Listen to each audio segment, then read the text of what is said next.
লুটপাট করছে, তেল লুট করছে, পুরানো রাজ করতে দেয়, মিছিল করতে দেয়, কাজ করতে দেয়। আজকে আমরা দেখি এলাকে মুখের ভুতকে জামাতকে মুখে দিতে চায়। আপনারা ভালো করে দেয় বিগত ২০ সরকার জামাত এবং শিবিরকে এই দেশ থেকে মুসলমানের জন্য এমন কোন জুলুম নির্যাতন করে না।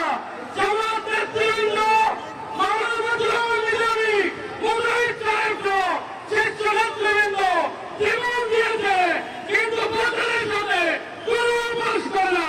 সুতরাং বাংলাদেশ জামাত ইসলামী এই দেশে বেঁচে নাই। বাংলাদেশ জামাত ইসলামী ছিল, আছে এবং থাকবে।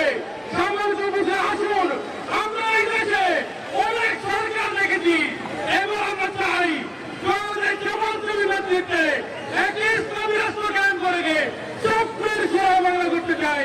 আমরা আজকের এই কর্মী সম্মেলনে ঘোষণা দিতে চাই, আগামী দিনে এই চাঁদপুরকে সন্ত্রাস মুক্ত, চাঁদাবাজ মুক্ত, দুর্নীতি মুক্ত একটি চাঁদপুর গড়ার লক্ষ্যে আমরা সকলে জামাত ইসলামের পতাকা তুলে করতে রাজি আছি।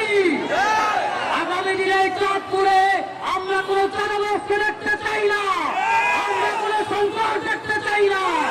চাঁদপুরকে একটি নান্দনিক শহর হিসেবে গড়ে তোলার জন্য চাঁদপুরবাসীকে জামাতের পতাকা তুলে ঐক্যবদ্ধ হন।